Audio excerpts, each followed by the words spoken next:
اب تیسرا ان کا فریب تھا، بس اسی پہ اختتام کریں گے. اور تیسرا جو تھا، یہ سب سے زیادہ یہ فریب سے کام لیتے، عوام کی جو جہالت ہے، عوام الناس میں جو بات جہالتیں ہوتی ہیں نا، اس کو بنیاد بنا کر یہ اہل سنت کو مشرک قرار دیتے ہیں. مثلاً ہمارے کم علم عوام جو ہے قبروں پہ جا کے سجدہ کرتی ہے، تو کہتے دیکھو صاحب یہ قبر پوجا ہو رہی ہے، صاحب مشرک ہو گیا. قبروں پہ چادریں چڑھاتے، کہتے دیکھیں صاحب یہ قبروں پہ چادریں چڑھاتے ہیں، کعبۃ اللہ پہ چڑھانا چاہیے، غیر اللہ کے لیے کام کر رہے ہیں، صاحب یہ مشرک ہو گئے. سجدے طواف قبر ہو رہا ہے، صاحب قبر کا کچھ لوگوں کو طواف کرتا ہوا دیکھ لیں گے، کہیں گے دیکھیں صاحب یہ شرک ہو رہا ہے. تو اس طرح کے جو اعمال ہوتے ہیں بزرگان دین کے ساتھ جو عوام الناس کرتی ہے، اس کو بنیاد بنا کر یہ علماء اہل سنت کو بھی مشرک کہتے ہیں اور سارے اہل سنت جماعت کو یہ مشرک کہتے ہیں. حالانکہ میں ایک بات واضح کر دوں، اور ہمارے جتنے بھی علماء ہیں سب جو بھی اگر غلط ہے، خرافات ہے، اس کا رد اپنی تقریروں میں کرتے ہیں.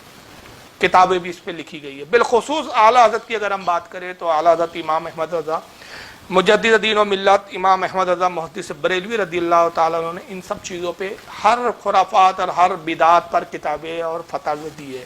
میں 3 چیزیں یہاں بیان کر دیتا ہوں کہ سجدہ قبر یا پیر کا سجدہ ہو یا پیر کے قدموں میں سر رکھنا ہو، اس کے تعلق سے اعلیٰ حضرت نے ایک مستقل کتاب لکھی ہے. کتاب کا نام ہے الزبدۃ الزکیہ لتحریم سجود التحیہ. اس میں اعلیٰ حضرت نے ثابت فرمایا ہے کہ قبر کا سجدہ حرام ہے. قبر کا سجدہ شرک نہیں ہے، لیکن کیا ہے؟ حرام. ان بیچاروں کی پرابلم کیا ہے، ان جاہلوں کی، کہ ان کو شرک اور حرام میں تمیز نہیں ہے. وجہ کیا ہے کہ ان کے بڑے کوئی شرک جلی اور شرک خفی کا پتہ نہیں تھا. تو یہ تو چھٹپئیے لوگ ہیں بیچارے. وہ اتنا جو بڑا تھا اسماعیل دہلوی جس کو شہید بولتے ہیں، اسی کو نہیں پتہ تھا شرک جلی اور شرک خفی کی جو ہے فرق. تو یہ پھر کیا بیچارے فرق کریں گے. تو اعلیٰ حضرت فاضل بریلوی نے جو ہے قبر کے سجدے کو حرام قرار دیا، اور باقاعدہ اس میں قرآن حدیث سے اور اقوال بزرگان دین اور ائمہ سے ثابت کیا کہ سجدہ اللہ کے علاوہ عبادت کا کسی کے لیے جائز نہیں. اگر عبادت کا تصور کر کے اللہ کے علاوہ کسی کو بھی سجدہ کرے گا تو وہ ہو جائے گا شرک، اسلام سے خارج، کوئی گنجائش نہیں. لیکن اگر تعظیم کی نیت سے کرے گا، سجدہ تعظیم ہی کرے گا، تعبیدی کی نیت نہیں ہے، تعظیم کی نیت ہے، تو حرام ہوگا. اسی طرح قوالی کا جہاں تک معاملہ ہے، اکثر کیا کرتے ہیں قوال لوگ، اکثر کفری اشعار پڑھتے ہیں قوال لوگ، اس کو بنیاد بنا کے کہتے ہیں دیکھو صاحب بریلوی فرقہ جو ہے وہ مشرکوں کا فرقہ ہے، یہ فلاں قوال نے کہہ دیا. تو ہم 12 کہتے ہیں کہ اول تو قوال ہماری مذہب کے کوئی اتھارٹی نہیں. اور جہاں تک مروجہ قوالی جو آج کل قوالی چل رہی ہے، صوفیہ کرام سنتے تھے، وہ ایک الگ ہے. اس کے تعلق سے تو امام غزالی رحمۃ اللہ علیہ نے حیاء العلوم میں اس کے آداب لکھے، سرکار غوث اعظم نے گنیت الطالبین میں اس کے آداب لکھے، بڑے بڑے اولیاء نے لکھے جو بزرگان دین کے جو سما ہوتی تھی. لیکن مروجہ جو سما ہے آج کل، جس میں کفری اشعار پڑھے جاتے ہیں، خرافات ہوتی ہے، اس کے رد میں خود اعلیٰ حضرت کی کتاب ہے باقاعدہ. چنانچہ اعلیٰ حضرت نے ایک مستقل اس پہ رسالہ لکھا جس کا نام ہے رسالہ مسائل سما. اسی طرح قبروں پہ جو عورتیں جاتی ہے اور عورتوں کے جانے سے جو خرافاتیں ہوتی ہے، بدنگاہیاں ہو رہی ہے، بے پردگی ہو رہی ہے، میلے اور ٹھیلے بڑھ رہے ہیں، ہجوم ہوتا ہے عورتوں کی وجہ سے، اور بہت ساری جو برائیاں پیدا ہوتی ہے، خود اعلیٰ حضرت فاضل بریلوی نے اس کا رد فرمایا ہے. عورتوں کے مزارات پر جانے کے اعلیٰ حضرت قائل نہیں ہے، بلکہ وہ فرماتے ہیں کہ گھر سے نکلتی ہے تو لعنتیں پڑتی ہے. قبر پہ جاتی ہے صاحب قبر لعنت بھیجتے ہیں، اور جب گھر آتی ہیں تو شیاطین کے ساتھ آتی ہے اور لعنتوں کے ساتھ آتی ہے. شیاطین ایسی عورت کو گھیر لیتے ہیں. اور اس تعلق سے اعلیٰ حضرت نے ایک مستقل کتاب لکھی جس میں عورتوں کی قبروں کی حاضری کو ناجائز قرار دیا. کتاب کا نام ہے جمال النور فی نہی النساء زیارت القبور. تو بہرحال یہ جو ہے اس کے تعلق سے عوام کی اگر خرافات کی ہم بات کریں تو اس پر ہمارے علماء خود رد کرتے ہیں. اور پھر اس میں خاص بات یا قابل غور ہے، ایک بہت خاص نقطہ ہے، یہ اہم بات آپ کو یاد رکھنی چاہیے کہ عوام بھی جو فعل کرتی ہے وہ فعل حرام ہے، ناجائز تک ہے، وہ شرک وہ لیکن نہیں ہے. لیکن وہابیوں نے کیا کیا، بڑی عجیب تماشا ان کے ہاں، بڑا عجیب دھرم بنایا. ریالوں کی خیرات اور صدقات پانے کے لیے ایسی چالاکیوں سے کام لیا کہ خود ساختہ کچھ شریعت کے پہلے اصول گڑھ لیے انہوں نے، خود اصول گڑھ لیا اپنے طبیعت سے. وہ قرآن و حدیث میں اصول نہیں ملیں گے، اور اپنے ان گڑے ہوئے اصولوں کے تحت عوام کی جہالت کے ان افعالوں کو پہلے شرک قرار دیا، اور شرک قرار دے کے پھر ان کو مشرک کہا. حالانکہ جب وہ شرک ہے ہی نہیں، حرام ہے، تو پھر اس پہ تو شرک کا فتویٰ لگتا ہی نہیں ہے. اچھا پھر دوسرا تماشا کیا ہے، یہاں بھی ایک بڑی عجیب بات ہے. کہ چلو تھوڑے دیر کے لیے ہم مان لیں کہ جو عوام خرافات کرتی ہے، تو خرافات کون کر رہی ہے؟ لیکن گالیاں ولیوں کو بکتے ہیں یہ لوگ۔ جس مولوی کو دیکھو تو کبھی غریب نواز کو گالیاں بکتا ہوا نظر آئے گا، یہ اہل حدیث مولوی، کبھی جنید بغدادی کو گالیاں بکیں گا، کبھی سرکار بابا فرید کو گالیاں بکیں گا، کبھی نظام الدین اولیاء کو گالیاں بکیں گا، کبھی داتا گنج بخش لاہوری کو گالیاں بکیں گا۔ تو ان جاہلوں سے پوچھو کہ بھائی قبروں پہ جو خرافات ہو رہی ہے وہ جاہل عوام کر رہی ہے نا، اس سے اس ولی کا کیا تعلق؟ جرجس کی کتنی تقریریں جس میں حضرت حاجی علی رحمت اللہ علیہ کے تعلق سے اس نے گستاخانہ جملے کہے ہیں، کتنی تقریریں جس میں اس نے غوث پاک کی تک توہین کی ہے۔ یہ کون سا اصول ہے ان کا کہ غلطی عوام کرے اور گالیاں یہ ولیوں کو کرتے؟ ان کا تو اگر ایسا ہی ہوا کہ اگر ان کی الٹی عقل کو تسلیم کر لیا جائے، یہ وہابیوں کی الٹی عقل کہیں گی نا کہ عوام کی غلطی جو ہے اولیاء پہ تھوپ دے اور اولیاء کے ذمہ ڈالے، تو پھر میں بطور تمثیل، یہ حقیقی اعتبار سے نہیں، تمثیلاً یہ بات کہتا ہوں کہ یہودی حضرت عزیر علیہ السلام کو کیا مانتے ہیں؟ خدا کا بیٹا۔ تو آپ کیا عزیر علیہ السلام کو گالی بکوں گے کہ یہودیوں کو برا کہوں گے آپ کہ عزیر علیہ السلام کو؟ عیسائی حضرت عیسیٰ علیہ السلام کو کیا مانتے ہیں؟ خدا کا بیٹا۔ تو آپ عیسائیوں کو برا کہوں گے کہ حضرت عیسیٰ علیہ السلام کی توہین کرنے بیٹھ جاؤں گے؟ نوح علیہ السلام کا بیٹا کنعان کافر تھا، نوح علیہ السلام کی بیوی کافر تھی، تو بیوی اور بیٹے کے کافر اور مشرک ہونے پر کیا حضرت نوح علیہ السلام کو گالی بکی جائیں گے؟ لوط علیہ السلام کی بیوی کافرہ تھی، کیا لوط علیہ السلام کی بیوی اگر کافرہ ہو گئی، اس نے خود لوط علیہ السلام کی بات کو نہ مانا، تو کہ لوط علیہ السلام کو گالی بکوں گی؟ ارے حد تو یہ ہے بھائی کہ ابو جہل کا بیٹا اکرمہ صحابی ہے، اور ابو جہل کتنا بدبخت ہے، مگر ابو جہل کو برا کہا جاتا ہے لیکن حضرت اکرمہ کو نہیں کہا جاتا۔ حضور کے دو چچا تحقیق کے مطابق اور علماء کے اجماع کے مطابق دو چچا جو ایمان لائے، باقی چچا ایمان ہی نہیں لائے، جس میں خاص طور سے ابو لہب جو گستاخ بھی تھا۔ تو حضور کے چچا اگر کافر ہو تو کیا رسول اللہ کو آپ لعن طعن کروں گے؟ تو اگر ولیوں کے ماننے والے کچھ خرافات کر لے تو کیا اس کی بنیاد پر ان ولیوں کو گالیاں بکوں گے؟ تو یہ کون سی الٹی عقل ہے وہابیوں کی؟ مگر کیا کریں گے، وہابیوں کو عقل ہوتی نہیں ہے۔ نتیجہ کیا ہوا؟ تو غلطیاں تو عوام نے کی، ان خبیثوں نے اولیاء کی توہین کی۔ معراج ربانی نعوذ باللہ خواجہ غریب نواز کو کہتا ہے ہجڑا، کہتا ہے خواجہ کا مطلب ہجڑا ہوتا ہے۔ وہاں ہجڑے جاتے ہیں دفلیاں بجا کے، ڈھول بجاتے ہوئے، اور جب پوچھا جاتا ہے کیوں جاتے ہو خواجہ غریب نواز کے یہاں، تو کہتے ہیں خواجہ صاحب ہماری نسل کے تھے، ہماری قوم میں سے تھے۔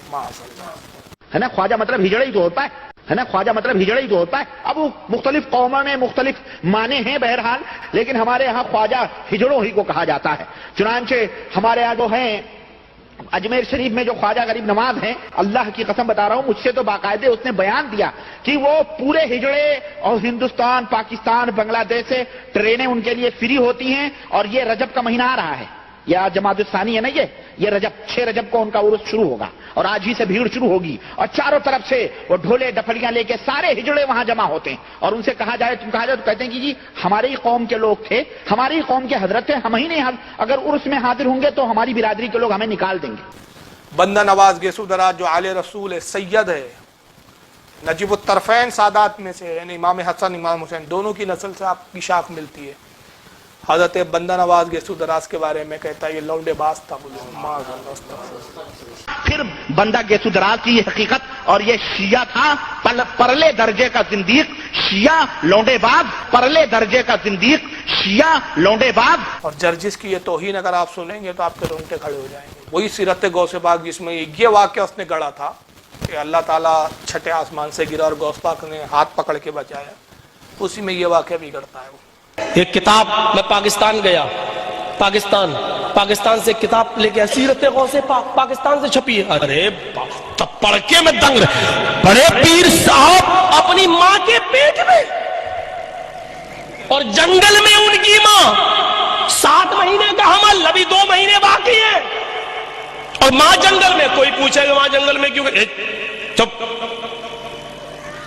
اس پوزیشن میں ڈاکٹرنی نرس یہ کہتی ہے کہ نہیں آرام کرو، لیکن وہ صاحب گئے کہاں؟ جنگل میں گئی ان کی ماں۔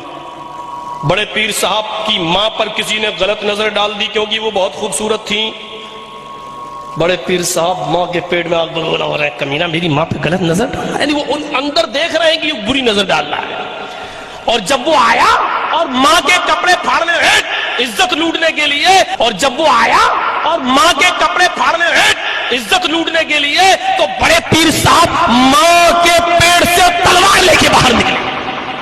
یہ کرامت ہے، کرامت. اور بڑے پیر صاحب ماں کے پیٹ سے تلوار لے کے باہر نکلے، قتل کر دیا اس آدمی کو، مار ڈالا، پھر ماں کے پیٹ میں گھس گئی. میں یہ کتاب پڑھ رہا تھا اسی ٹاٹا ہاسپٹل میں، میرا چچیرا بھائی بیمار تھا کینسر کا، میں اس کتاب کو پڑھ کر اپنا ٹائم پاس کر رہا تھا، تو میرا دوست کہنے لگا مولوی صاحب جب وہ نکل ہی گئے تھے تو گھسنے کی ضرورت کیا تھی؟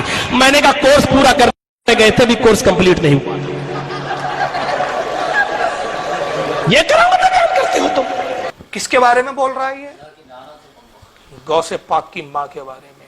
اب بے غیرت فرقے کو دیکھو، ان کو یہ تو دکھتا ہے کہ فاروق رضوی سخت جملے بولتا ہے، کہتے گالی بکتا ہے فاروق رضوی، لیکن ان خبیث کی اولادوں کو اپنے ملاؤں کی گستاخی نہیں دکھتی. ارے بے حیا، بے شرم، بلاتکاری تو ہے. اس لیے پھر میں کہتا ہوں کہ اگر تو واقعی سچا ہے اور حلالی ہے تو کتاب دکھا دے پھر. کہاں وہ معاملہ تھا کہ غوث پاک کی ماں کی عزت پر نعوذ باللہ من ذالک استغفر اللہ حملے ہوئے. اور یہی بات اگر میں ایسے بولوں تو یہ ان سارے وہابیوں کے چہرے کے جغرافیے بگڑ جاتے ہیں، اور پھر یہ کمنٹس کرتے ہیں کہ فاروق رضوی گالی دیتا ہے. اپنے ملاؤں کی نہیں دیکھتے تم بے غیرتی؟ تمہارا مولوی خواجہ کو ہجڑا بولے تو وہ گالی نہیں ہے، بندہ نواز کو لونڈے باز بولے تو وہ گالی نہیں ہے. مگر میں صرف یہ بولوں، حالانکہ میں گالی نہیں بک رہا ہوں، میرا جملہ مشروط ہے.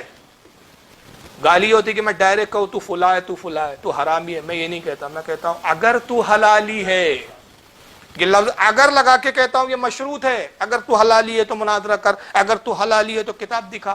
تو حلالی ہو تو دکھا دے، دکھا دیں گا، حلالی ثابت ہو جائیں گا. تو نہیں دکھاتا ہے، نہیں بیٹھتا، اس لیے تو میرے نزدیک حرامی جیسا لگتا ہے. مشروط جملہ ہے میرا یہ، میں ڈائریکٹ کہاں کہہ رہا ہوں کہ تو حرامی ہے. لیکن اگر میں یہ واقعہ یوں بیان کروں تو سارے اہل حدیثوں کے جغرافیے بگڑ جائیں گے. میں کہوں کہ جرجس کی ماں جنگل جا رہی تھی، کھیت میں جا رہی تھی، جرجس کی ماں خوبصورت ہے، کچھ لوگوں نے اس کی عزت پر حملہ کیا اور اس کی عزت لوٹ لی. اور جاؤ فلاں کتاب میں دیکھ لو صفحہ نمبر فلاں.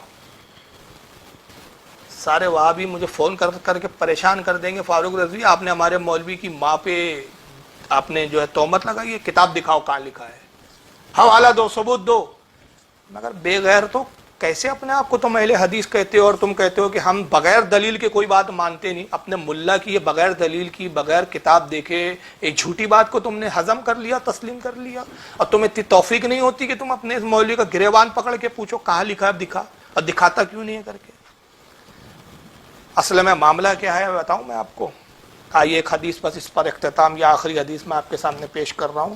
کافی لمبا بیان ہو گیا، چاہ تو رہا تھا کہ مختصر ہو، لیکن کیا کریں، بات جب نکلتی ہے تو نکلتے جاتی ہے. جامع ترمذی ہے اس وقت میرے ہاتھ میں.